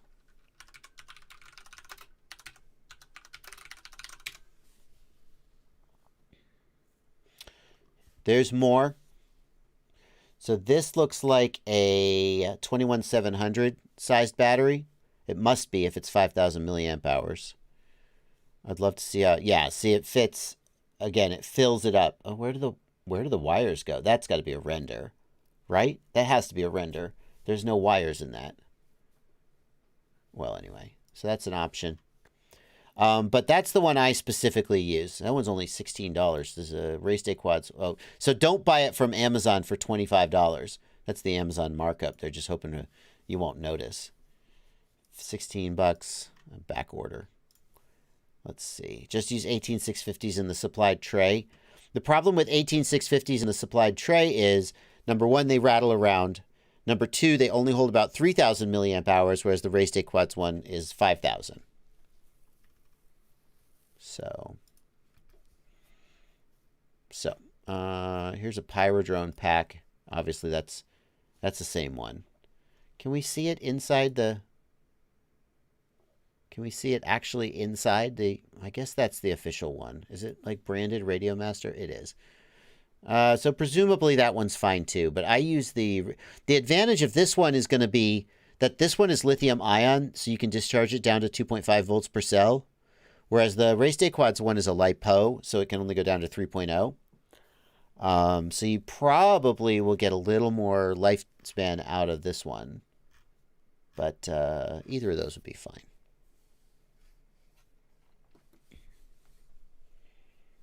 Uh, 661 FPV says that battery was included with their TX16S Max. Interesting. So that is that a 21700 or is it an 18650?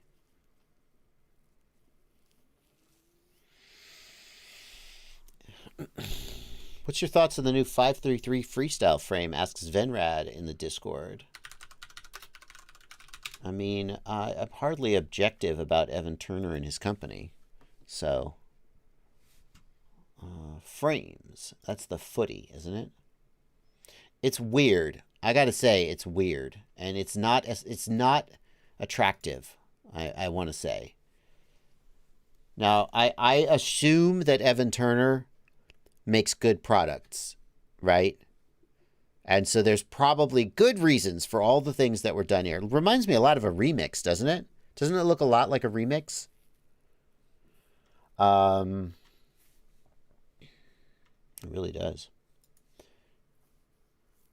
Like, the GoPro is super high. I guess it's not that high compared to the CG of the battery. It's got an adjustable GoPro mount. That's nice. It's a weird looking frame, though. It's not really very compact. A lot of people are trying to get freestyle frames to be super compact, like low deck, slam deck. And it feels like they haven't gone that direction. It's a weird looking frame, I'll tell you that.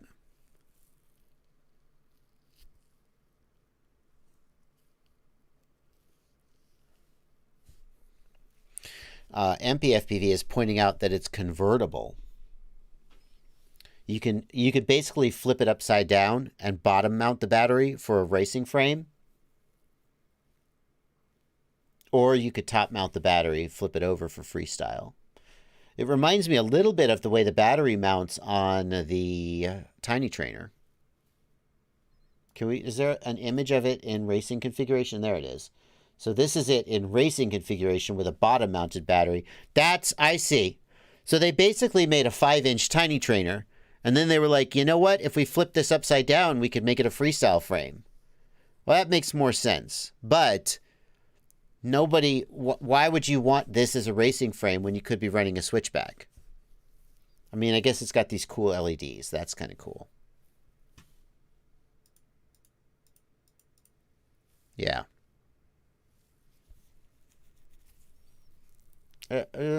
I'm torn on who the audience is for this. Most racers are going to choose a switchback style frame because they want to save weight. And a freestyle pilot is going to probably, I'm not sure who the audience is for this, to be honest with you. I bet Evan could tell me. He'd probably convince me too. Louis Falkensteiner, thank you for €1 super chat. Shrey Gupta, thank you for 200 rupees. I'm thinking of making a drone with the footprint of a Cinewhoop, but with 5-inch motors. Any word on overlapping props killing efficiency? Shrey Gupta, overlapping props does reduce efficiency somewhat, but not to the point. 5-inch motors tend to make a ton of thrust anyway, so probably it'll be okay. I mean, the main advantage of the footy would be that if you built all your racing and freestyle quads with the same build, then you'd have spare parts. But I'm not sure that advantage is enough to choose a less than optimal frame design for each one. It's kind of like a one does it all, master of none, right? Jack of all trades, master of none.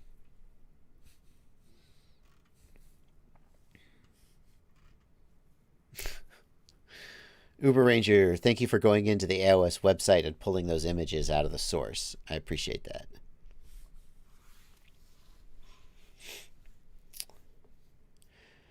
Cloud Duck FPV in the Discord wants to know, let's assume you have a Tango 2 with an Express LRS external module. Would you change it out for like the Jumper T Pro or the Radiomaster Zorro? No, I don't see why you would do that, Cloud Duck. Well, I take that back. I take that back. The reason, so the Tango 2 is a great radio and it can run Express LRS no problem. most people shouldn't get rid of their Tango 2. If you have a Tango 2 and you go, you know what, I'm going to try Express LRS, or maybe I'm going to switch from Crossfire to Express LRS. There's no reason for you to throw out your Tango 2. It's a great radio, but it doesn't run HTX. It can't run HTX yet. And there are a few little enhancements in HTX, like the Mega Baud mode, that reduces latency it's just like a 1 or 2 millisecond reduction in latency. Tango 2 can't do that. So there are a few little performance enhancements that are only in HTX that Tango 2 can't have. I think for most people, you shouldn't just throw out your Tango 2 if you decide to switch to HTX. But it is true that you're missing out on a few little things.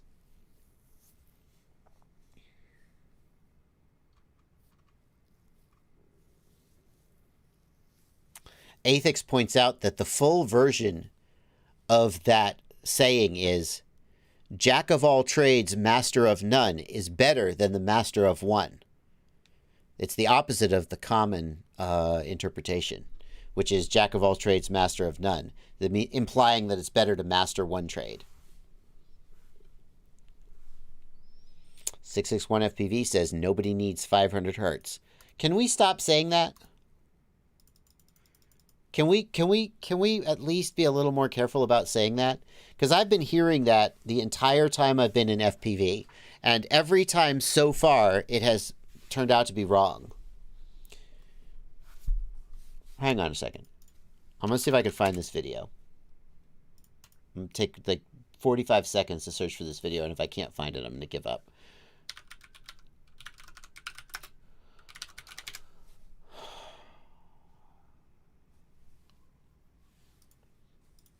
This is a video released in 2014 by Final Glide OS.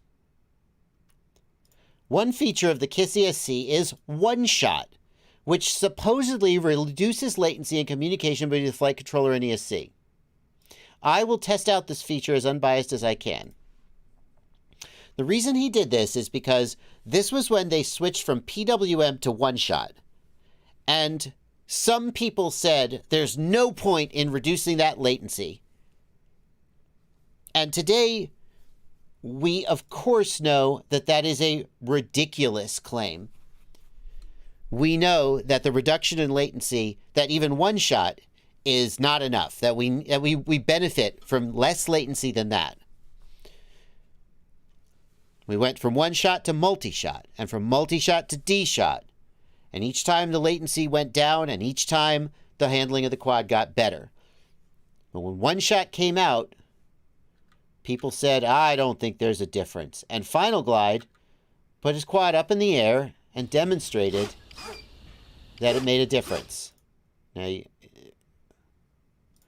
so people have been saying, I can't make a difference. And I'm not trying to argue, like, obviously there is a point of diminishing returns. Like the Betaflight devs removed DShot 1200 and DShot 2400.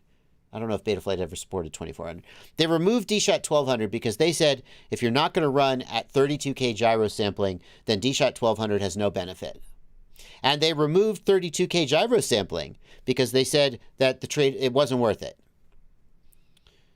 And that in fact 32K gyro sampling made the gyro data noisier and needed additional filtering and caused problems. So there definitely have been times when people said, you know what, this isn't worth it. We're not going this direction. But here we are, people sampling the sticks at 500 hertz, and somebody says, there's no point to that. Are we there yet? Are we there? Are we at the point where we actually are at the diminishing returns, or where the trade-offs aren't worth it? Like, I don't feel like we have enough experience with 500 hertz sampling of the sticks to actually know whether it's a benefit or not. So I wouldn't immediately just be like, nah, it's not benefit, until we've tested it a little better. That's my personal take.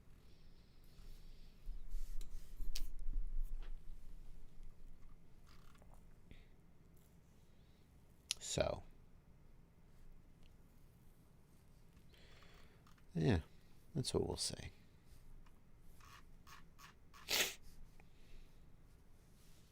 And I think you got to be careful here because skepticism is warranted. Larger numbers do not mean that things are better. And there absolutely are snake oil salesmen out there who will try to sell you something that is bogus and try to convince you that there's a benefit when there is none. So I respect the skepticism. When somebody says, there's this new thing, and it's got a bigger number, and it must be better. And you go, yeah, prove it. But saying, yeah, prove it, is different than saying, nuh-uh. And too many people just go, nuh-uh, that's not possible. And when you should be like, maybe, prove it. Can you prove it?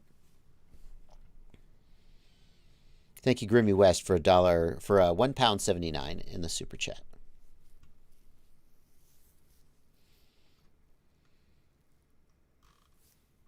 Ciati is here. Good to see you, Ciati. Oh my God! Wow, you know it's a good live stream when I've been just talking, and then suddenly I look down and it's 2:40, and we're 20 minutes from the end of the stream. Well, I've been on a. That's what happens when you get caffeinated at the beginning of the stream. I have been rocking and rolling tonight. Very good. Very good.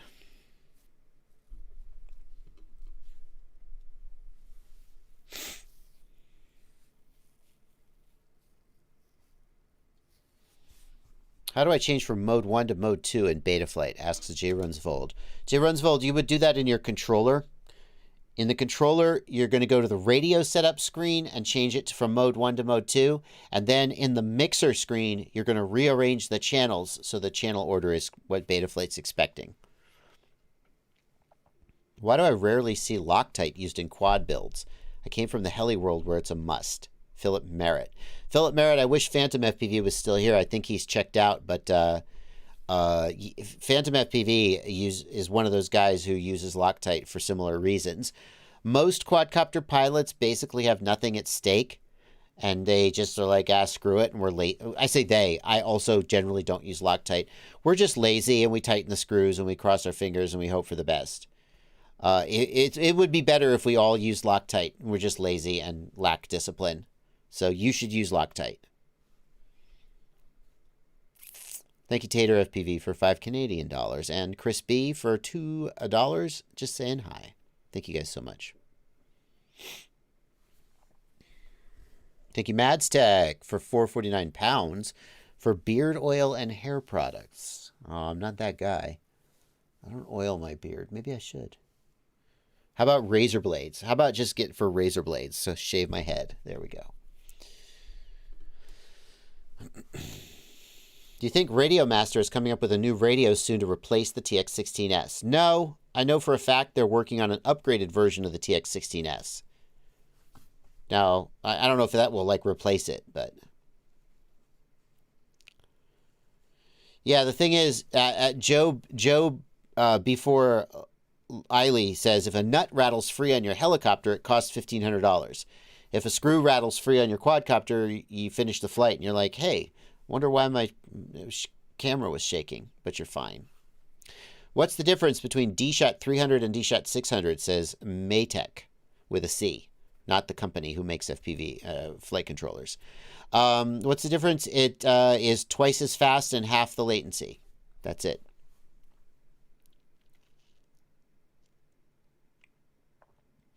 Pressure at FPV Merch says, Loctite all your spare screws, let them dry and store them. Only needs to be done once. Valid. Kenny Kobe wants to know, if I have everything stock out of the box on a bind and fly, does it come with D-Shot? Probably. Modern ones usually will come with D-Shot enabled. Do you use the FlySky radio? If yes, how is it? I don't use the FlySky radio. The FlySky radio is inexpensive, and many people, especially people in parts of the world where it can be difficult to get certain products, will end up flying with a FlySky radio. The FlySky FSI-6, I think it's called. It's okay. It's usable. It's not great, but it's inexpensive and it's available, and many people use it. Ooh, Sander de Bronner Is that in patron-only chat, Sander? Where'd you put it? Where'd you put it, Sander? Did you DM me? There it is. Sander Dubronner has done some interesting testing. We will be talking about this on the news, but I'll tease it for you guys here. I asked Sander, I said to Sander, here's the question that I posed. If you are sitting inside your car, flying from inside your car because it's cold, which is better? To put your antenna outside the car using a coaxial cable, or to just have your antenna inside the car? And it seems obvious that having the antenna outside the car would be better, but it's not. And the reason is that the coaxial cable has some loss. And I think that the cheap-ass, crappy coaxial cables that so many of us use... Hang on. Load up the right account. The coaxial cables that we use... These cheap-ass, shitty coaxial cables are so... I propose that they are usually so badly made that the less you use them, the better. Because they're going to have a ton of loss. That was my proposition. And so if you get like a 3-foot-long coaxial cable to put your antenna outside your car, it's better to just have your antenna inside the car. Well, he tested a bunch of them. Let's see his results. Shocking results!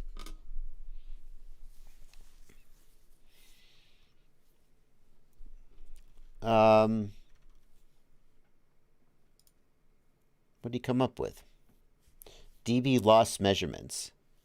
The length of the cable, 50 centimeters, 25, 15, and 10 centimeters. And he measured at both 2.4 gig and 5.8 gig. 5.8 is what most people are going to be using for a video. Excuse me. 2.4 gig is what you're going to be using for control. The loss measured... For 2.4 gig, it looks like the loss was between about 1.5 to 2.5 dB. Bear in mind, 6 dB of loss is half the range, for perspective. 3 dB of loss would be, I think, 1.4 the range. Sander, help me. Is that right? And in addition, you're probably going to get, yeah, that's for 50 centimeters. And then down to 10 centimeters, that's actually not too bad. It's not too bad. And 5.8 gigahertz, the loss was, for 50 centimeters, the loss was around 5 dB, around 3 dB for 25 and 15 centimeters. But here's the thing. Here's the thing that stands out to me. No, Philip Merritt. 3 dB is half... No, stop. 3 dB is half the power. But because of the inverse square law, 6 dB is half the range. Okay? 3 dB is half the power, but half the power is not half the range. 6 dB is half the range. For the record. What stands out to me the most is the inconsistency. So if you look at the 50 centimeter cables... You might say, oh, it's about 4 or 5 dB of loss, whatever it is. But then this one cable has like 16 dB of loss. How would you know? Same thing here with the 25 centimeter cables. Most of them are around 3 dB of loss. That's not too bad. That's probably better than being inside your car. But then we've got these two cables that are like 10 dB of loss. Oops. And that's what I'm talking about. They're really badly made and inconsistently made. The 15 centimeter cables, again, all over the place in quality. That's correct. 4 times power to double the range, Patio Patterson. And 4 times the power is 6 dB. So the takeaway is that there is a wide variety of quality in these coaxial cables. And if you have like an RF power meter, you might be able to test your cables to find the best one. And you should never voluntarily use one of these cables if you can avoid it. And you should make them as short as possible. If you can. because the loss of the cables is inconsistent and generally high.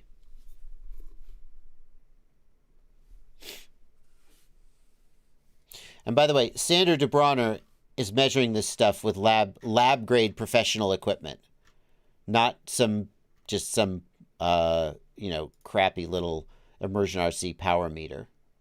He says he made a video about it. I don't know where that video is. Anyway. Thank you, Sander de Bronner, for doing that work. That's really exciting.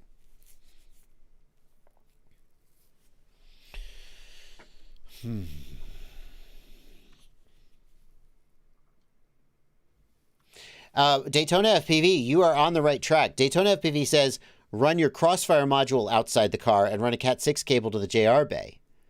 Yeah, if you put your module outside the car and run an AV cable to your goggles, that's actually way better than running a coaxial cable to your antenna, because that AV cable is not going to have a bunch of loss.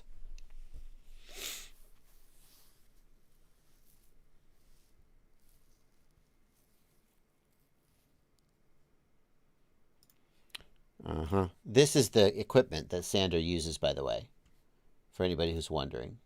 Just 7,000 euros. Starting price. Yeah, he's the real deal.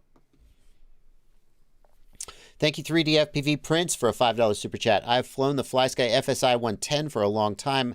Yeah, that's a higher end radio. I think they were asking about the FSI 6. But the thing about the FlySky FSI 10, it's not, I don't think it's an OpenTX radio, though, is it? And for me, OpenTX is like the price of admission.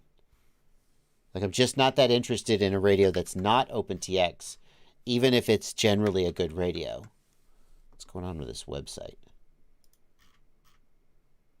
Like, it looks like a fine radio, but OpenTX would, to me, be the price of admission. Maybe it can run OpenTX. A lot of them can. So FlySky makes okay radios. The only, I'm pretty sure he was asking about the FSI 6, the budget one. People in the chat are saying, no, it's not an okay radio. All right, fair enough. I don't know anything about it. Get back to the live stream chat. What UFL connector antenna do you recommend for the Cadx Vista? Papa Gamer. The Rush Cherry is the one it comes with. That's fine. Lumineer Axie is also fine. PDX FPV says, are you going to update your sound pack so it says welcome to EdgeTX? There's already an EdgeTX recording in there. PDX FPV. Look right here, PDX FPV. If you look at the there are two. You need to rename this file. So welcome to EdgeTX is already there. You just need to rename it. I think the file name is, what's the file name that says welcome to OpenTX? I don't remember which one it is. Is it, I don't remember the name of the file that it plays when you first power up. But you have to change it. But it's already there.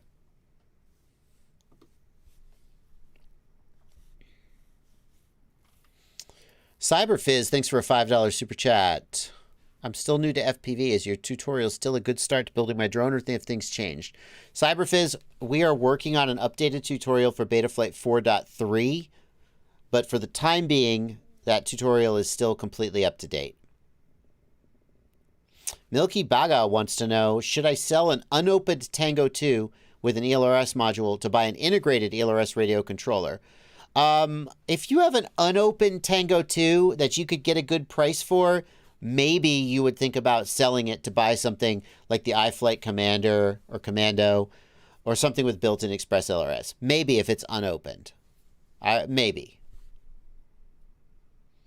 The thing is, you could always just buy a spare radio, try it out, and if you like it, then sell the Tango. The Tango's a good radio, but if it's unopened and you know you're going Express LRS, then the Crossfire module is basically wasted, and at that point you might think about going a different direction. Neek FPV, thank you for a $5 super chat. Neek FPV agrees. Get some kind of module bay and put it on the roof with an AV cable running inside the car. That's the right way to do it. So, and if you use Crossfire, your control is going to be forever.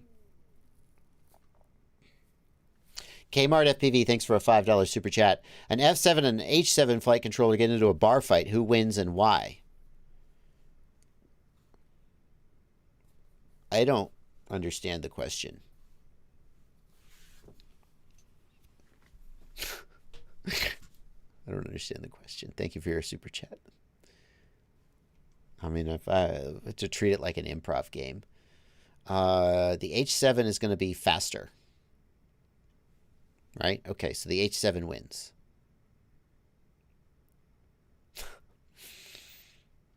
Thank you, Coelho FPV, for a $10 super chat.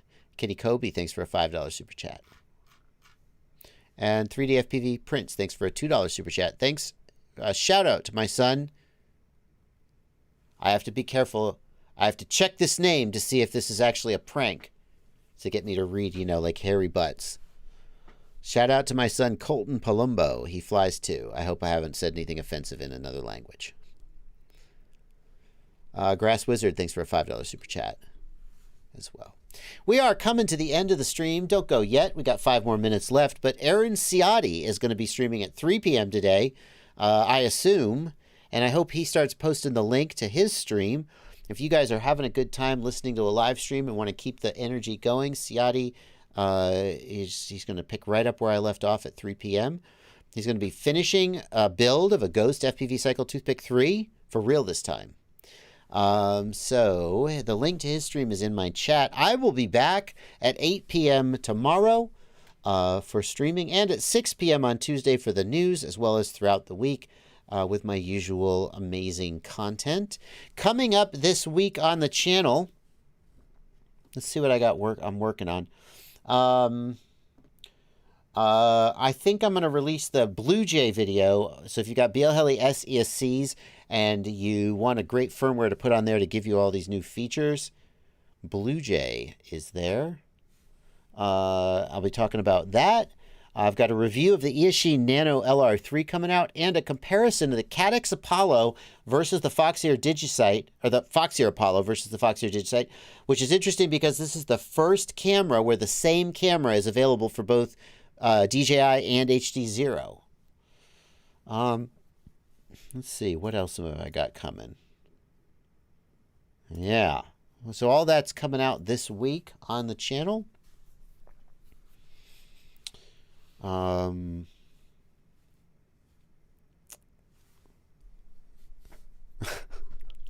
Please say hello to my son, Rotorisco. Sad Justice wants to know a good toolbox for on the go. Any recommendations? Basically for a first aid kit. For a first aid kit, so what I use, no.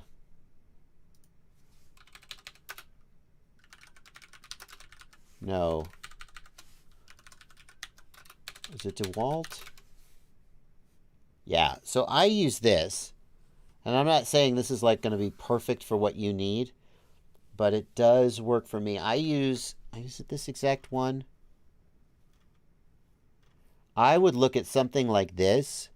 I really like these DeWalt totes, and I bet that one comes in a size that will work for you. So mine is... Mine actually... No, it's not this. That's not stackable. Mine actually opens up. I don't know if I'm going to be able to find my exact one. But that's the direction I would point you. Some kind of like DeWalt tote or DeWalt toolbox like that.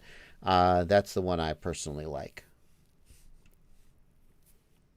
A toolbox for on the go. Basically for a first aid kit. What I like about these DeWalts, one of the things I like about them is that these individual compartments lift out. So you can just pick it up and take all the components with you. It's kind of nice. All right, folks, we're going to wrap up today. thank you so much for coming out and watching the stream. I will see you later throughout the week. Make sure you hit the subscribe button if you haven't. If you're here and you watch a bunch of the live stream, your subscription would mean an awful lot to me. I know it's annoying when YouTubers do that, but it really does make a difference. Also would love to have you hit that like button down there. It really does make a difference.